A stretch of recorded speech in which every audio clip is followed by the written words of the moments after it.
Learning competition. Haystack is administering the competition in partnership with the Mozilla Foundation, and we're running the Badges for Lifelong Learning competition. So welcome to everybody.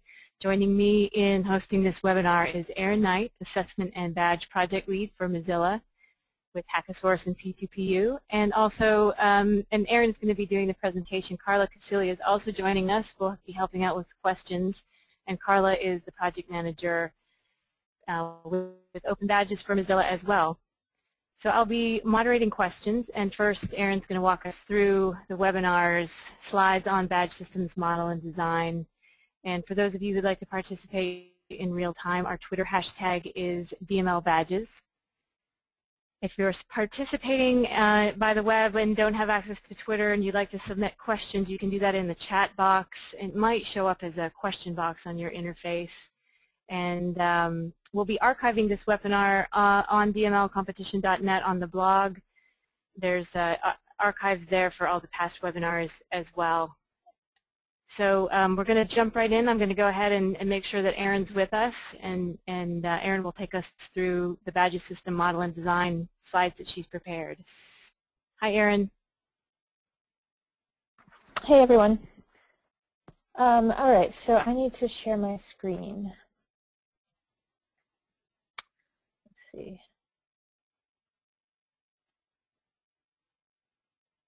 Okay. Okay, so everybody should be seeing my screen now. The last time I did this, when I went into present mode, no one could see my slides, so I'm just going to leave them like this. Okay, so thanks everybody for joining us. As Cheryl mentioned, the goals for today are really just to give kind of a brief overview of some sort of things to think about and sort of best practices around badge system design. And of course, as we've said many times before, a lot of this is, kind of an experiment that we're all doing together. We're trying to build this badge ecosystem together. So some of this stuff is just going to get kind of made up as we go along. So a lot of the stuff I'll talk about today are kind of best practices or sort of assumptions that have come out of some of the initial work that we've done. But obviously there's a lot of room for sort of innovation and for you to take it your own way with these proposals. So, and I'll try to flag some of that stuff as well as I go through. All right, so stage 2, as you all know, stage 1 has now ended, and that was the content phase. You can find all of those content projects on the Digital Media for Learning Competition website, as well as the collaborator content projects. Stage 2 then is moving into the design phase, as I'm sure we're all aware. The idea is that the proposals in stage 2 are mostly going to be aligned with content from stage 1. So that's either the winning content that's been submitted, so the winners will be announced, stage 1 winners will be announced in a couple weeks. So either that content or the collaborator content that, again, is posted on the website.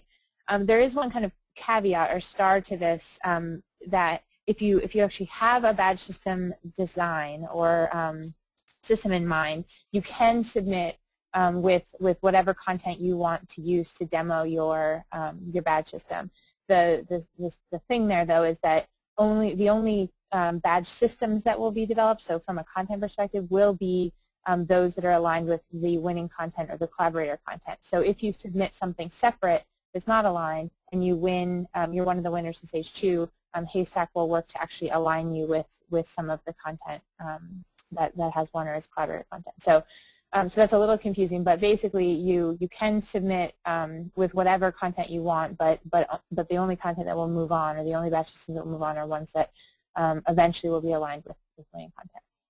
And I'll come back to that at the end too. But so when we say badge system, I know one thing that's kind of confusing about stage 2 is what's called design. And so some people think, oh, that means the actual image that the badge that's going to be behind the badges, and that's one piece of it. But we're talking about something much bigger. We're talking about badge system design. So that does include the badges, of course, what the badges are, what they're going to look like, but it also includes things like the assessments and criteria behind the badges, so how someone's going to earn it, how someone's going to demonstrate the various skills behind the badges, any supporting systems where needed, so that might be technology systems or kind of learning platforms or environments or various interactions that need to be designed or sort of hosted.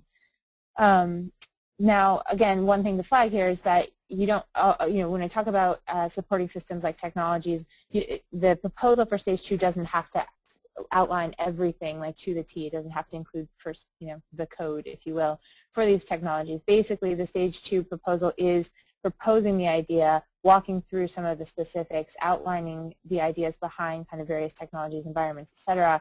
But then a lot of the details will be worked out in the implementation phase. One thing to note is that all the badge systems will be that are eventually developed will plug into the Mozilla Open Badge infrastructure. So I wanted to take just a quick second to kind of reiterate what that's about, because as we go through some of the elements to think about behind badge systems, that's related to some of the sort of affordances of the Open Badge infrastructure. So and the proposal should also include at least some kind of reference to how you plan on plugging into the Open Badge infrastructure. So Mozilla is developing this infrastructure, which basically is kind of the plumbing of this badge ecosystem. And the idea is that it creates essentially a standard or a specification for badges, as well as some centralized repositories. And basically the idea is that that allows there to be lots of different issuers of badges and any given learner to collect badges across those various issuers, pull them into a single collection that they manage, and then share them out across various websites and various audiences. So, so it's kind of the middle unsexy piece, if you will, that really allows there to be lots of innovation both on the issuer side as well as the display side, and still give the learner control of that badge collection in the middle. So again, all the badge systems that are developed through the competition will plug into that Open Badge infrastructure, meaning that your badges from your system will be added to the centralized repository for each learner that has earned them, and then kind of extends the value of those badges because it allows the learner to combine your badges with other badges, share them out across various sites, use them for lots of different benefits. So, so that's the kind of basic idea. When we say interoperability, really what that means is just a few things. One is that one of the pieces of the Open Badge infrastructure is a badge metadata specification, which are a lot of big words, which really just means defining what information needs to be included with a badge. So we have an initial metadata specification that we've published, which you can see the kind of code version on the right, but basically includes things like who the issuer is, the issue date, what the criteria for the badge is, what the badge title is, obviously, badge description, image, that kind of thing. So basically the idea is that every badge carries all of this information with it, so that wherever you put that badge, then you have all the information you need to understand everything about that badge. So all the badges pushed into the Open Badge infrastructure will conform to that metadata specification. Also, the interoperability means that there will be interfacing technology that is developed, and so that will be essentially small widgets that push the badges from your system into the Open Badge infrastructure, as well as what's called the authentication pathway, which is essentially you confirming the badge once the learner has gotten. So once the learner has earned a badge, they try to put it on a specific display website. That display website can call back to you and say, did you in fact issue this badge to this person, and is it still valid? So those are the various things that interoperability means. Again, not something you really have to worry about for stage 2, other than just saying that you plan on being interoperable with the Open Badge infrastructure and explaining which badges you would pass, which again I will come back to. So let's get into badge system models. The idea for what I'm going to do in this presentation is go quickly over 3 models that have some examples out there that we can point to, and then get into some of the badge system characteristics, which are you'll find in the stage 2 call for proposals, basically a bunch of different things to sort of think about and reference as you're proposing a badge system. But first, the badge system models. Now, these are 3 that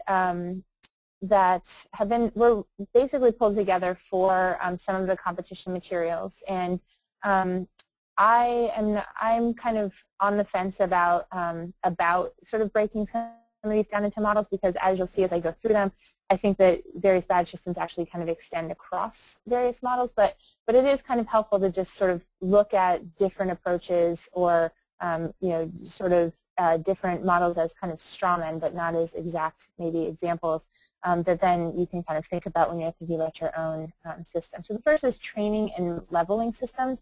And so these are skill-based systems, so most of the badges are going to be aligned with skills and often have assessments or criteria behind them, so someone is actually explicitly doing something to demonstrate a skill and then earning a badge for it.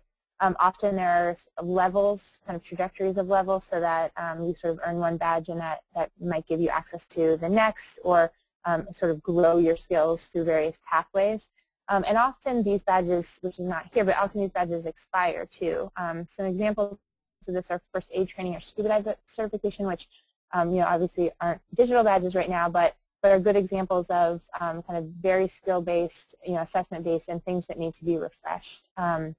A couple badge systems that we can look at that are training leveling systems are the peer-to-peer university school of Webcraft badge system that was piloted last January and is in further development. So those are web development skills, like you can see this image here, like accessibility, JavaScript, PHP, that kind of thing. And then Khan Academy that has various sort of math and science skills and also has badges aligned with those as well that are essentially set up as a training leveling system. Another type is what's called dynamic dossier systems. And this is really kind of more of a ongoing performance tracker. So instead of just having sort of discrete skills that you take an assessment and to demonstrate and then earn a badge for, this is kind of an ongoing sort of dashboard of activity, and badges might be aligned with various roles or various levels that you've achieved because of wherever you're at in that kind of ongoing performance. Often there's kind of rich visualizations, as you see here. This is a screenshot from a site called TopCoder. And these are really great for things like competitions and challenges and kind of, again, ongoing things where people are kind of constantly participating and you really want to drive participation. And it's less about necessarily specific skills, but more about kind of performance and sort of where you're at compared to other people.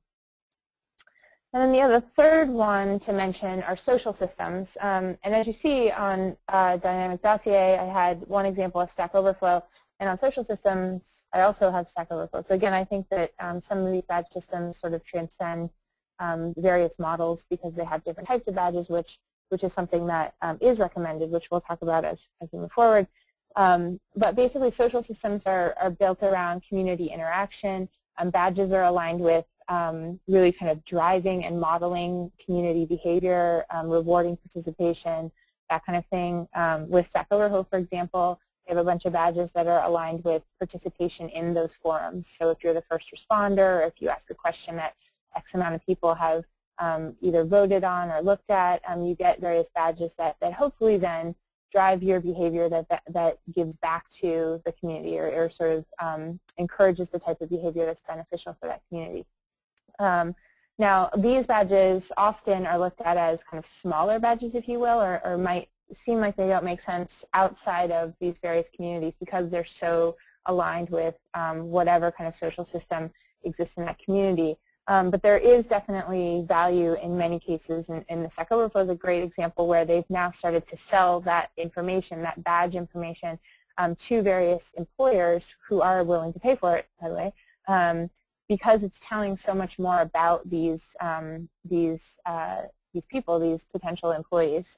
It's showing kind of their social skills, their collaboration skills, and things that employers are really looking for. So there is definitely value in some of these cases for these outside of those systems. So those are the three models. Just to, again, briefly mention, I personally would not, super adhere to one of these or necessarily think you have to model something directly based on these. Again, these are just sort of examples and ideas. I think, again, that good badge systems often extend across multiple, so something to keep in mind. Moving into badge system characteristics. Now, again, these are, you can see here, this picture here, these are all listed in the call for proposals for stage 2. So basically the ask is that in your proposal you are referencing these various characteristics. And in some cases, as you'll see as we go through this, in some cases you might just say that at this stage or with the badge system that you're not doing this, or you're not considering this for X or Y reason. And that's totally fine as well. These are just, again, things to think about and to sort of show that you're thinking through and just kind of help you, again, as you're going through, sort of getting started and where to go with your various badge systems. So there's a bunch of them listed there, and I've pulled out most of them, I think, to just briefly talk through today and give a couple maybe suggestions on some of them. Again, this is not a comprehensive list by any means, and you certainly don't have to reference everything in your proposal, but definitely good to at least think through. So the first one to talk about is content and skills. So this one I think everybody will have to think through because, again, this is the meat of the badge system, in that it's kind of like what are the badges for? What are they aligned with? Where are they? What skills are you covering? Are those skills kind of discrete, or are they continuous, ongoing? So that goes back to the models that we were looking at before. Are they sort of like stamps of you have this skill, or is it something that is kind of this kind of ongoing performance? One thing to mention here is definitely think out of the box and consider things like a mixture of hard and soft skills. These images here are from the School of Webcraft badge system, which I'll go through a little bit more in detail later. But the idea is that we definitely see in a lot of these learning experiences that it's more than just kind of the hard skills that people are learning. There's a lot of kind of what many call softer skills. I know that's a controversial term, but things like collaboration, teamwork, deep thinking, that kind of thing. Those things are not often tracked or captured in formal channels, and certainly not usually in any way that's kind of formally accredited.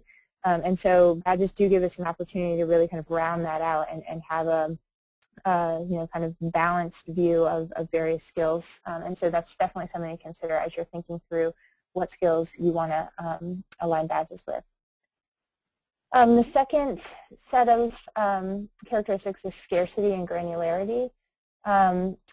So by granularity, we kind of mean what are the badges, again, kind of going back to the skills, and you'll find that some of these characteristics are also overlapping, but going back to the skills, what are you actually putting a badge on? Is it, as you'll see with the School of Webcraft example, are you giving a badge for knowing HTML, or are you giving a badge for knowing the A tag within HTML, which is one very small piece of HTML. So you can kind of consider that's a whole continuum of things that you could give badges for.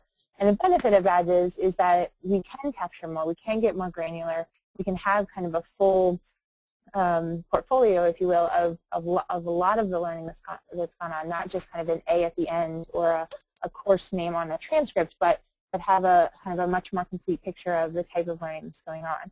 But obviously then it's also a balance too, because if you're looking at a writing badge and you give badges for knows the period, knows the comma, knows how to spell the word V or something, you can see how it can get a little out of hand quite quickly. And so there is kind of a balance of what's the right granularity for the type of skills that you are trying to show.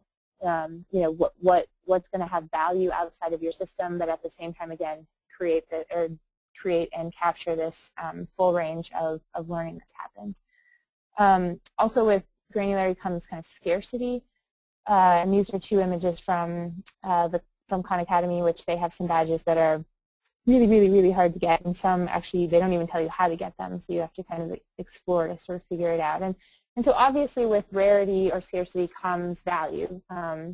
The less people that have something often means the more that it's kind of valued, or the more difficult it is to achieve it.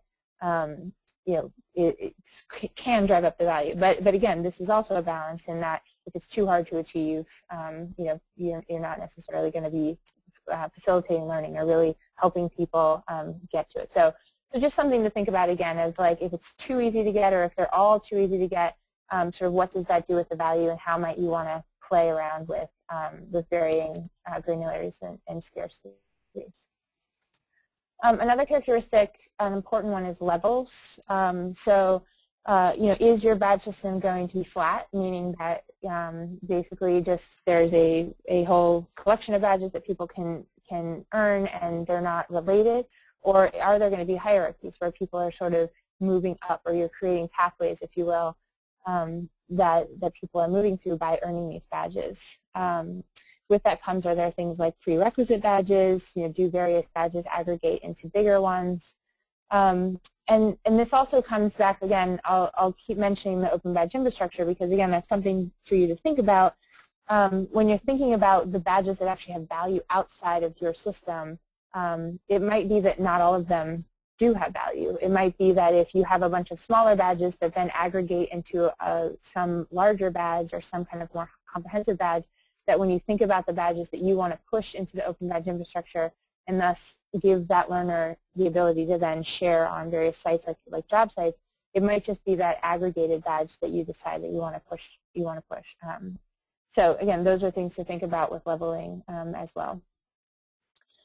Another characteristic is role and identity, as well as opportunities or access, and I think these are two separate characteristics in the call for proposals, but they are very related. The idea is kind of, are there various roles or identities that are represented or created by the badges? What kind of access do those badges give people? Are they essentially unlocking, kind of new privileges or access to new information? Another kind of interesting one is sort of thinking through like what narratives people could weave around their badges.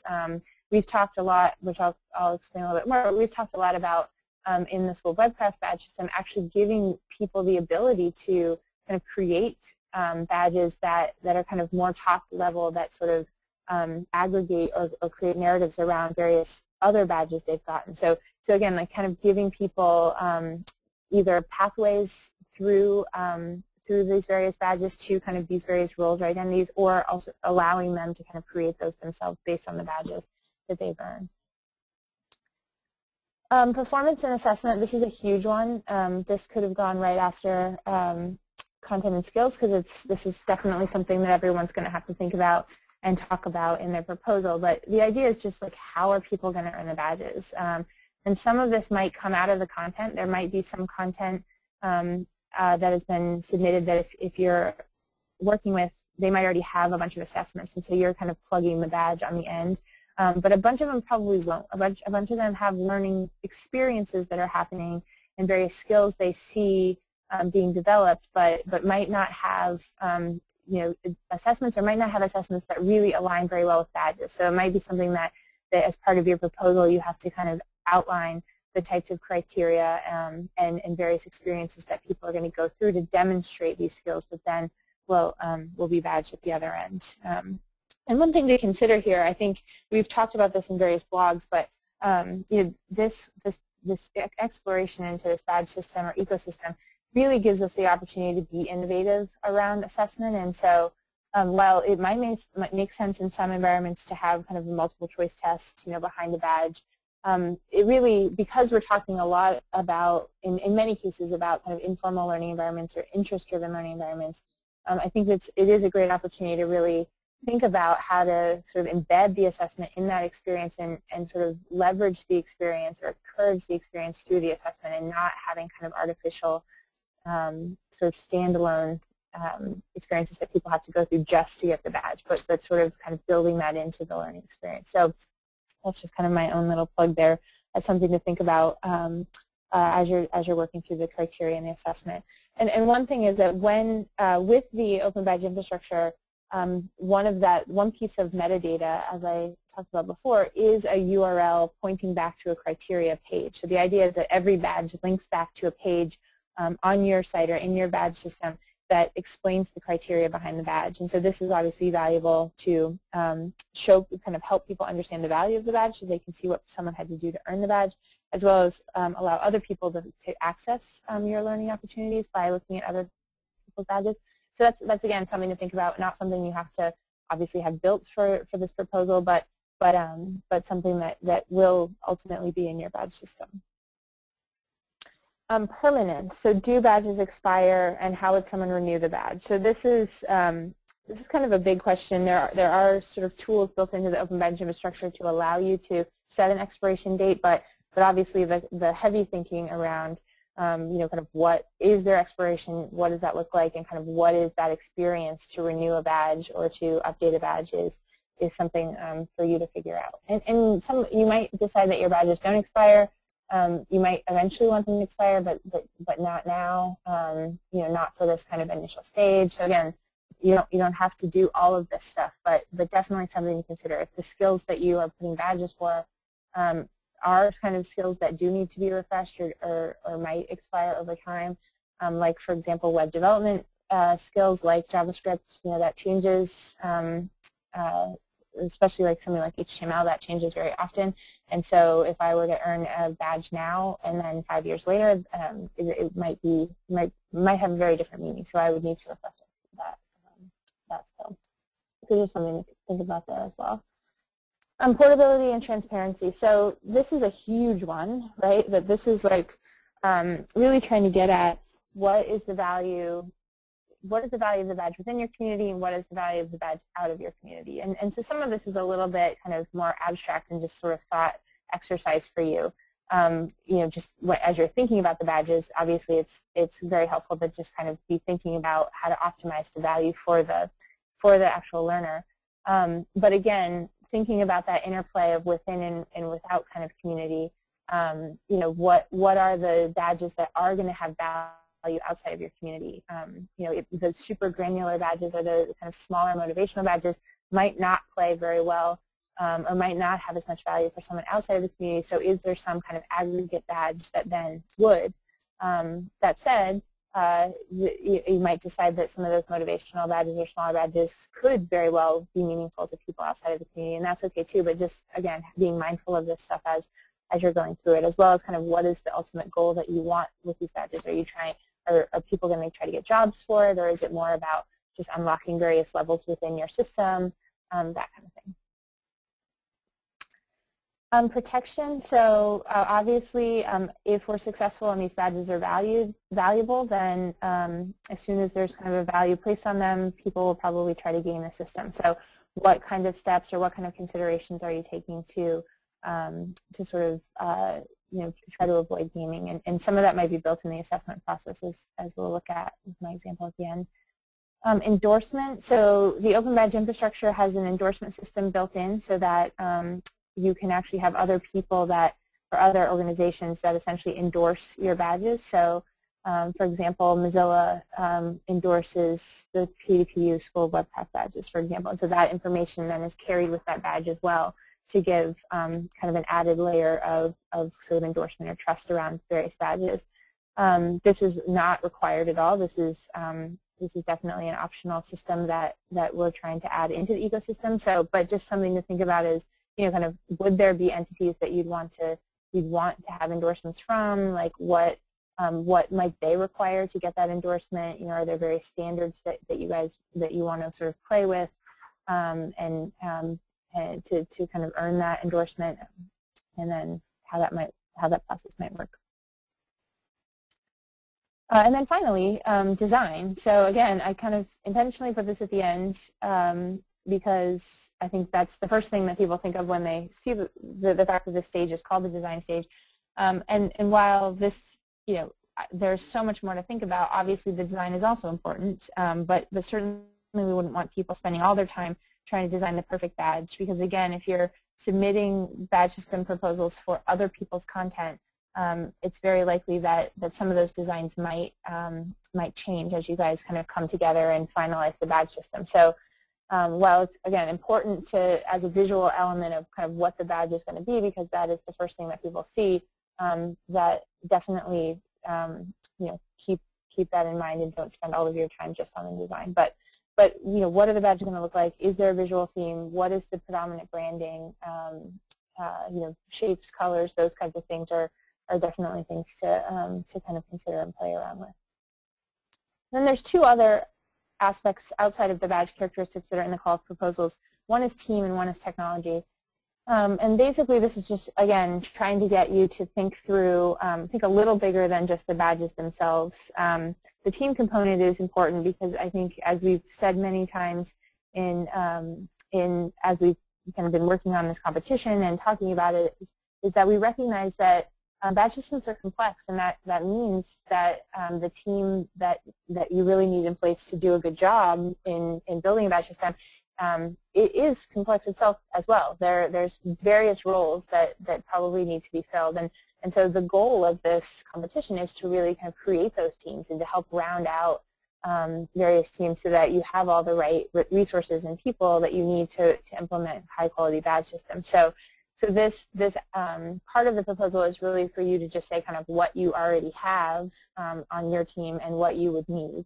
So you might already have kind of the designer, instructional designer, or whomever is doing that piece, but maybe you need development help on the technology side, or vice versa. So this is just for really you to kind of think through what you already have and what you might need moving forward. On the technology side, again, this is a big one as well, but the idea is, the content that you're working with might already be sort of a rich learning environment. So maybe, for example, if you're working with 4-H and they, this is actually not what their submission is about, but they have a very rich face-to-face youth program. And so they could submit content for that. If you were designing a badge system for that, obviously this is a digital badge system. So while there's a lot of face-to-face interactions going on, there needs to be some kind of digital environment where those skills are sort of managed and those badges are issued and maybe the assessments are delivered. And so again, that might be something that needs to be part of your proposal. And you can just reference sort of what you're thinking. You don't have to have, again, everything built or all thought out, but what kind of environment would all of this stuff live on, and where would it all be managed? In other cases, there might be content providers that have already worked out. They might have very rich digital environments. I know, like, for example, the Microsoft submission, they have a pretty rich partner network, online partner network, and so their vision is that their badge system would be delivered through that. So then for those proposals, there would be kind of less of kind of new systems that needed to be developed. It would be kind of more how to sort of tailor existing systems to that as well.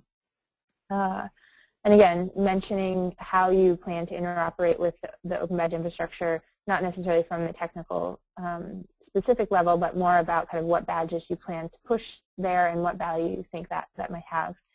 And one note is that we certainly, because we're trying to build an ecosystem and we want this to be as open and kind of community-based as possible, we definitely encourage you to think about kind of software or widgets. So if you are building a new system, like, is there a way to sort of do that in an open source way so that other people might leverage the work that you've done? So for example, if you build a badge system with various types of assessments or interactions, is there a way to sort of build that and sort of share that out as a tool that other people can use for their badge systems moving forward? So that's not required, but definitely encouraged if that's something that's possible.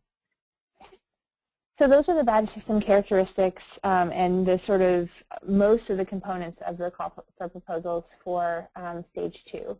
What I wanted to do was briefly, quickly walk through the School of Webcraft badge system by kind of looking back at these various characteristics and how we sort of thought about it or handled them, just to give a sort of an example of how one might think through all this stuff, and also to flag things that we just sort of punted on, which again is totally possible and acceptable for this as well. So School of Webcraft is a partnership between Mozilla and Peer-to-Peer University.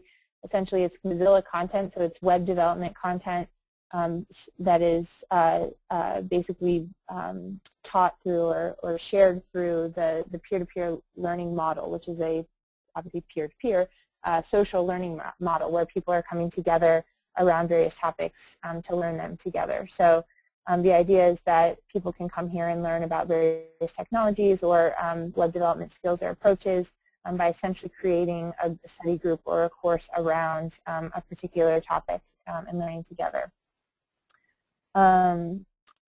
So there's various courses here or study groups that really gives us the benefit of staying kind of really innovative, which is important in web development because the skills are evolving all the time, technologies are evolving all the time, and often in a lot of formal systems, the actual syllabus is kind of outdated by the time it's published, and that's no one's fault. That's just sort of how the web development world moves. And so something like peer-to-peer, the peer-to-peer model, which is much more lightweight and sort of flexible, is super valuable for something like web development. So so we wanted to really think about looking at the types of skills that people are learning here.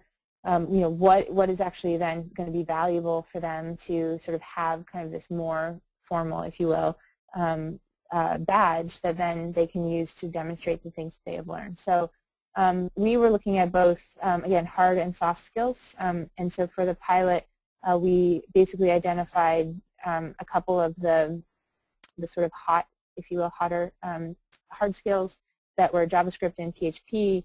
And then a host of the kind of more softer social skills, which things like being a peer mentor, a problem solver, innovator, communicator, and community builder.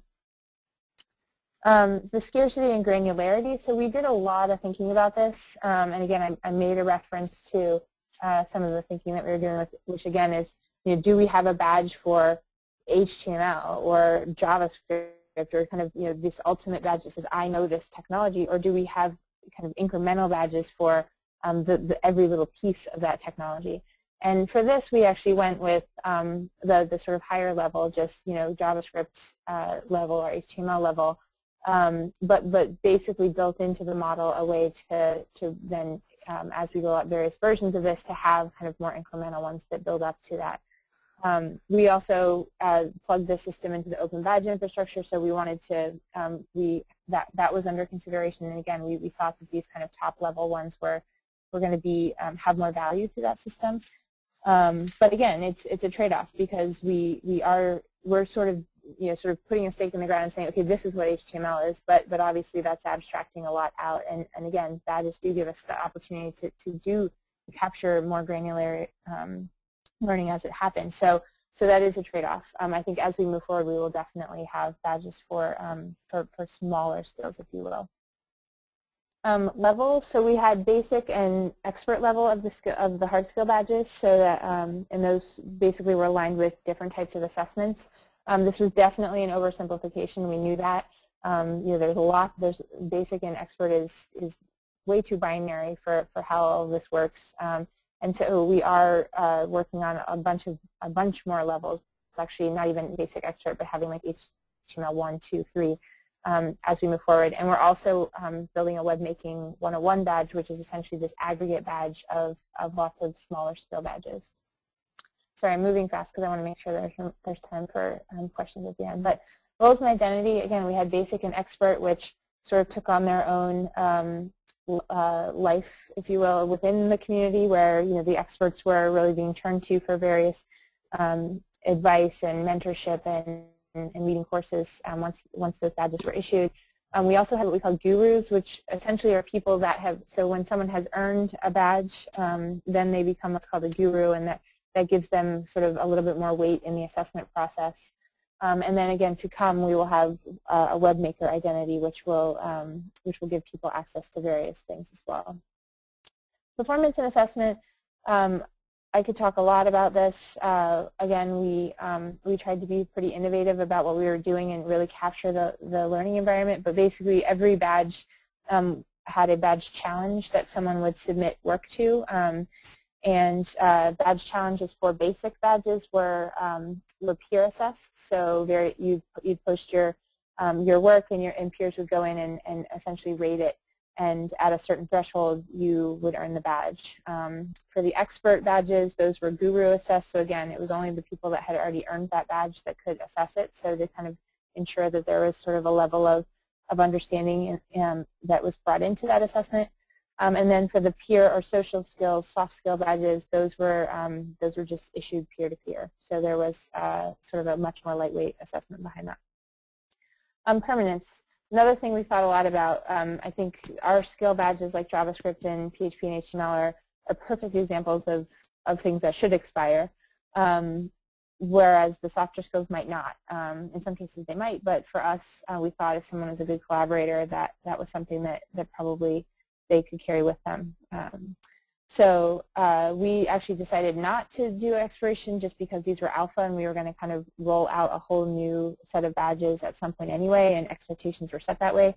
But moving forward, this is definitely something that we're building in. Portability and transparency. Again, this is kind of, what's the value within the community versus, or not necessarily versus, but and what's the value outside of the community.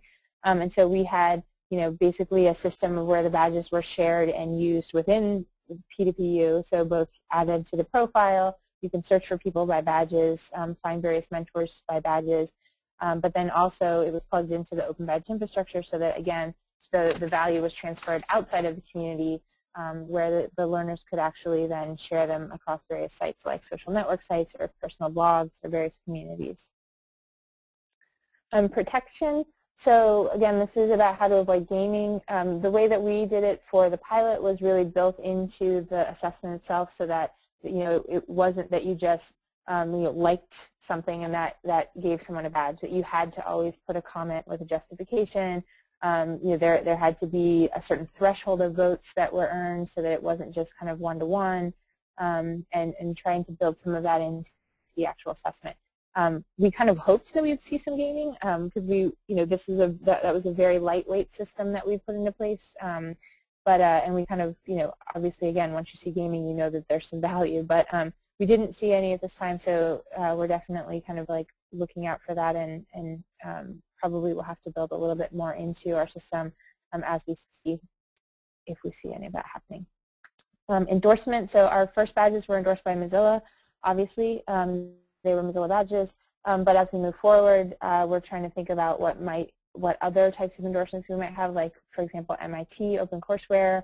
If MIT were to endorse our badges, that would obviously give some more value or some more kind of weight to some of these skill badges. So that, again, this is something that we're thinking about.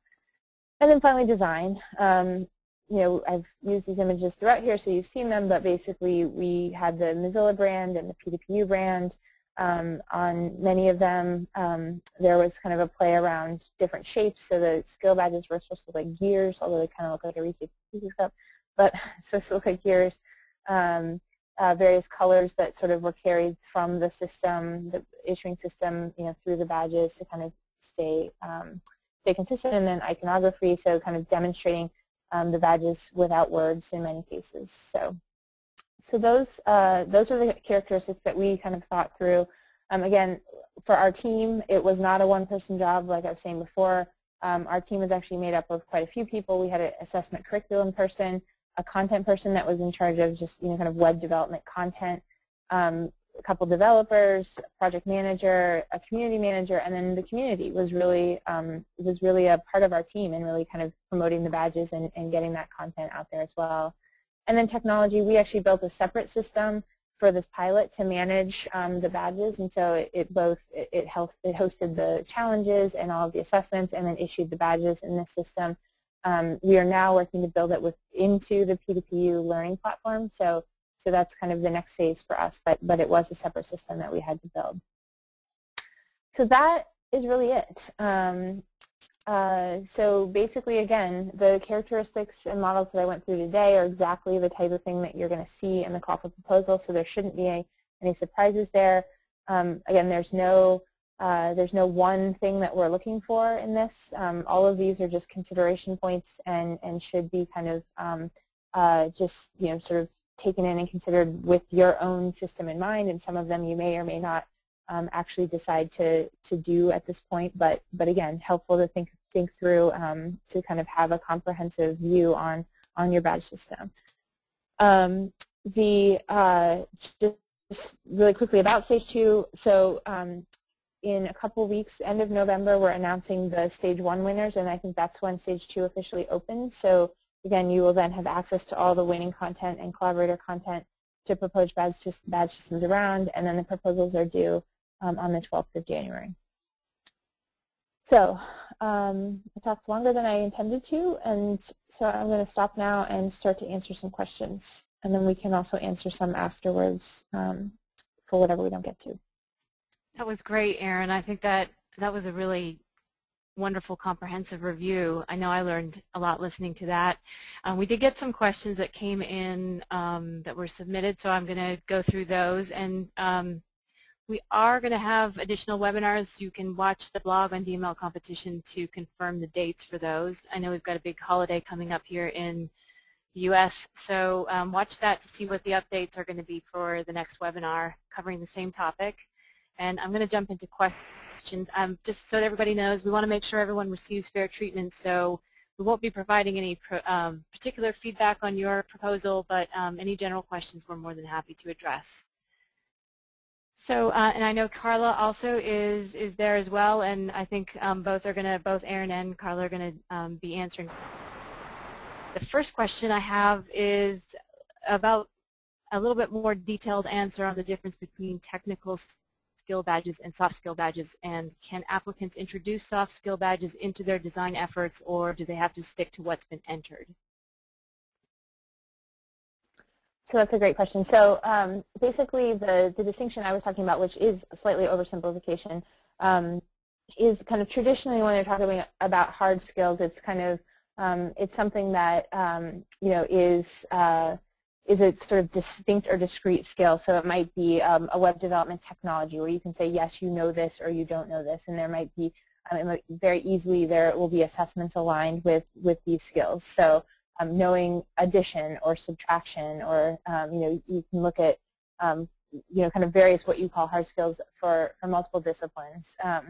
Whereas the softer skills are you know, not something that is as discrete, but something like collaboration or teamwork, or things that often transcend various disciplines or various kind of interactions or learning experiences, but often aren't, you know, typically captured through the types of assessments that we have. So these, you know, as a side note, we've talked to a lot of employers, and these kind of softer skills are things that employers really struggle to know. They really want to know, and they really struggle to know about applicants.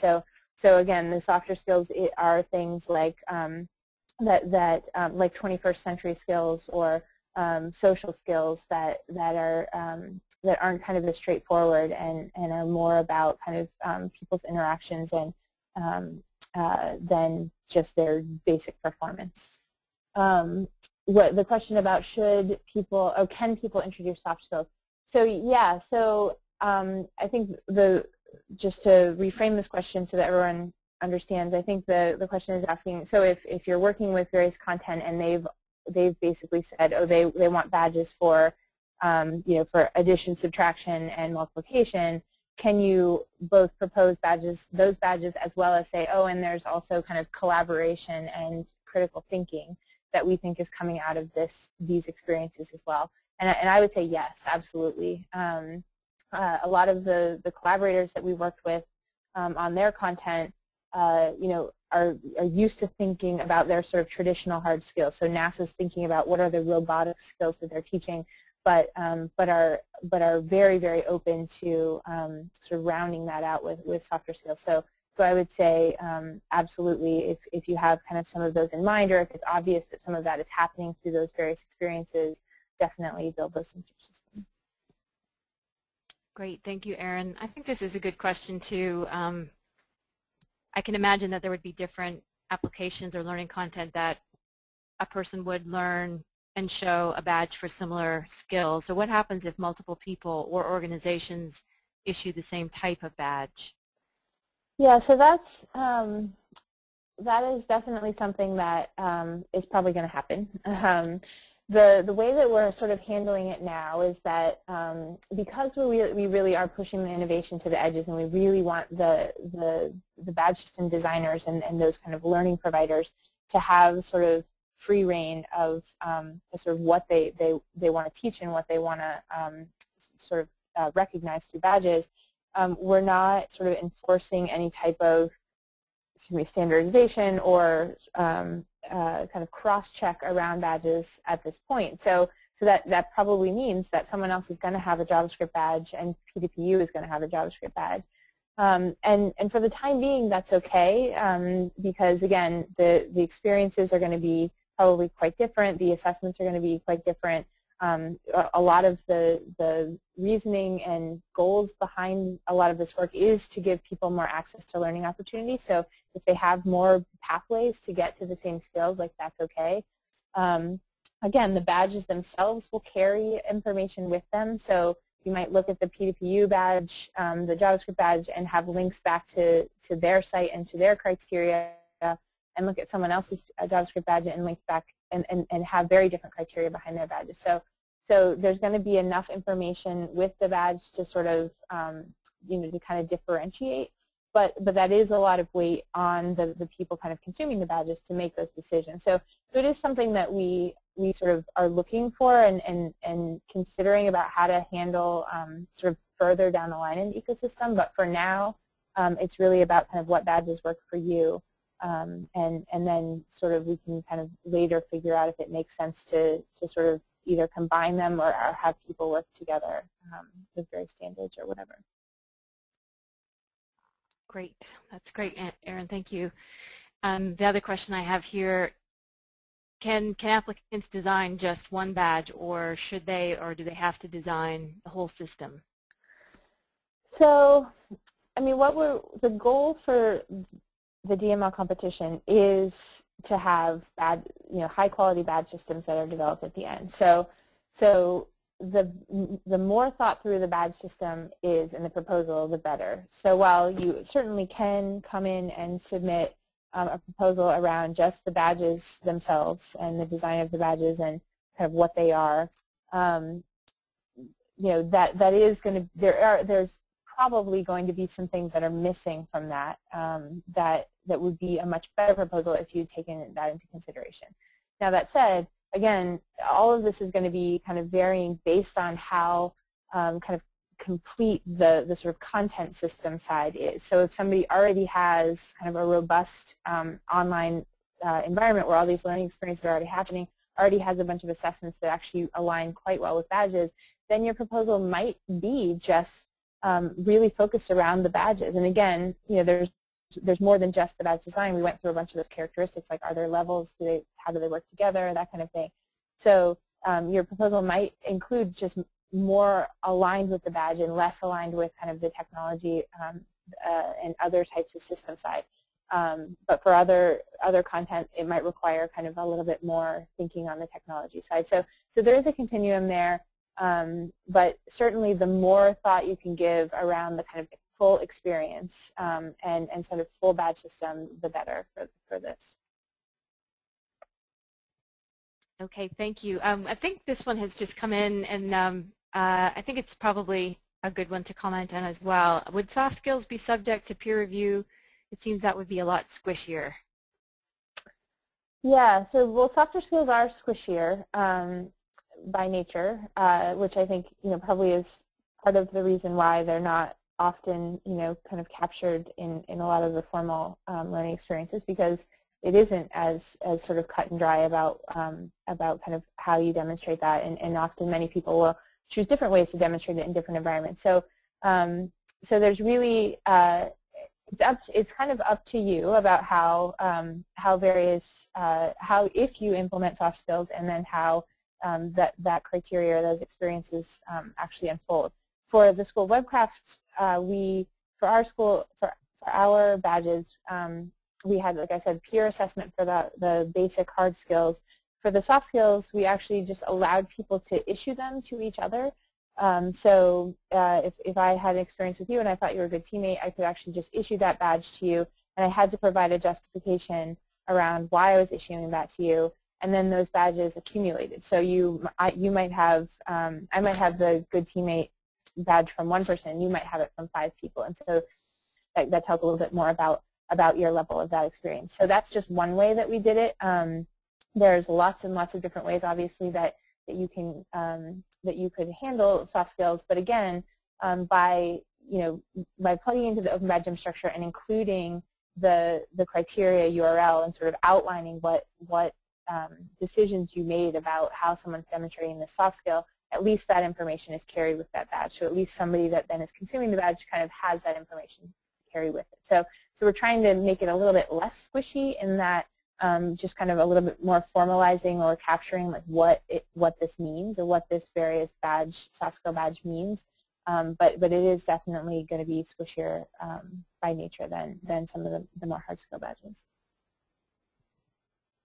Okay, and the next question that we have, where do the badges authenticate? Erin, you mentioned central repositories. Could you please explain? Sure. So yeah, so I definitely talked quickly over that because I didn't want to take too much time, but basically the open badge infrastructure that Mozilla is building is both that badge metadata spec that I talked about as well as essentially a repository for badges, so that as a learner I can go earn badges at peer-to-peer university and maybe MIT someday and some of your badge systems that you're developing, and pull all of those badges into what's called my badge backpack, which lives in this open badge infrastructure.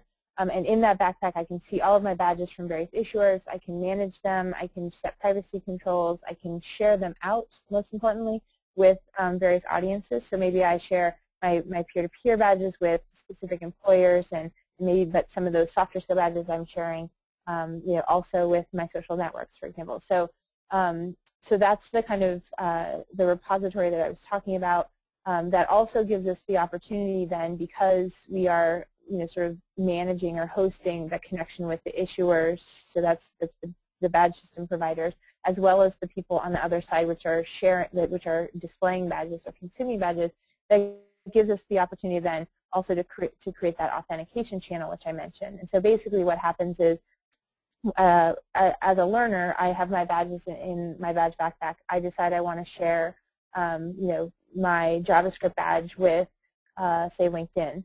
The Open Badge infrastructure provides the pathway so that when I try to share it with LinkedIn, LinkedIn can actually call back through the badge, so through there's basically an authentication URL in the badge, call back to you, the issuer, and say, hey, issuer, did you in fact issue this badge to this user? And is it still valid?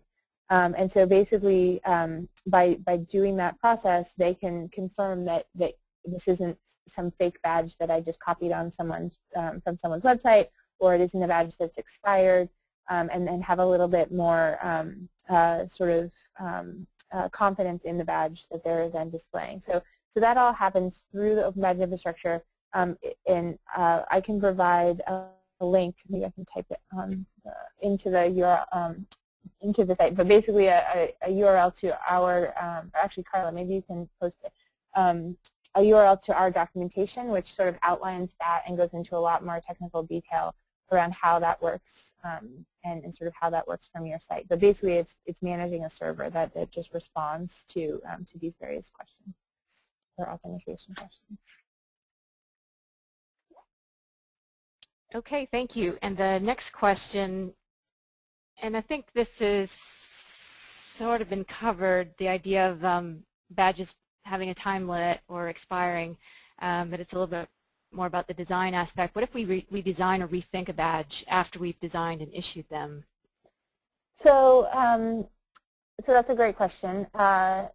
Basically, again, this comes back to the Open Badge infrastructure, because so within your own site, obviously you can manage badges however you want to manage them. So if you if you want to sort of decommission a badge, or you want to reissue a badge, change the look and feel, that you can do whatever you want to do through your own site, and sort of however you manage that. So part of the answer is it's kind of up to how you're sort of building the system and how you're managing those badges. Once you push them into the Open Badge infrastructure, then obviously they're sort of a little bit beyond your control. But there is a way to essentially issue an update to a badge. And so if you have a new design, or if you have a badge that expires and someone then sort of re-earns it or refreshes it, there is a way through that system that basically you reissue that badge and then it updates it within the person's collection. Okay, thank you. I think we're pretty close. We have one question here that I really wanted to get to, and it's come in fairly recently. So we might just run a little bit over. For those of you who want to watch or listen to the tail end, we will be posting this on DML Competition's blog. You can catch the archive there. I'm going to go ahead and ask you this, Erin, and this will be our last question, and then we'll wrap it up after that. So the question mentions that in the technology section in Phase 2, on the info page, it says, in most cases, a badge system will reflect interactions and experiences that occur both off and online. Could you please explain how you see offline interactions working with badges? Yeah, so basically I think that was added to make sure that people that have kind of offline learning experiences don't feel left out, if you will. So while we talk a lot about digital badges, and obviously all of these badge systems will be issuing digital badges, and so often people think that means that these can only be interactions that happen through online experiences. And that's not the case. Certainly there are plenty of face-to-face offline experiences that are happening that badges might very well align with. But in order to do that, again, we are talking about digital badges. So while you might have a face-to-face experience, like I gave the 4-H example before, but there's various after-school programs, lots of different examples of sort of challenges or competitions that people are going to and are actually demonstrating skills face-to-face. But there would need to be some type of digital component to that, which might be part of your proposal of some type of kind of virtual environment where those badges are where the information from the offline experience is sort of translated online, and those badges are issued in Managed online. So for 4-H, for example, people might be earning various ribbons or that translate into badges, but then they go to some sort of online 4-H hub, if you will, to then get their badges and to exchange their badges and that kind of thing. Same with kind of like the Intel science fairs, which are offline competition. So it's a little tricky, and I think we don't have a lot of good examples about it, and so we're hoping that some of that comes out of these proposals, some innovative ideas about how to merge the two. But certainly we want to make sure that people that have offline learning experiences are sort of in the game and are thinking about how they might translate those experiences into digital badges and sort of carry that value beyond those experiences. All right, that is great. Thank you so much, Erin. That was really informative. Everybody else, if you're still with us, please check on dmlcompetition.net on our blog to find the archive, and we will be posting our schedule for any future webinars there as well. Thanks, everybody, for joining us.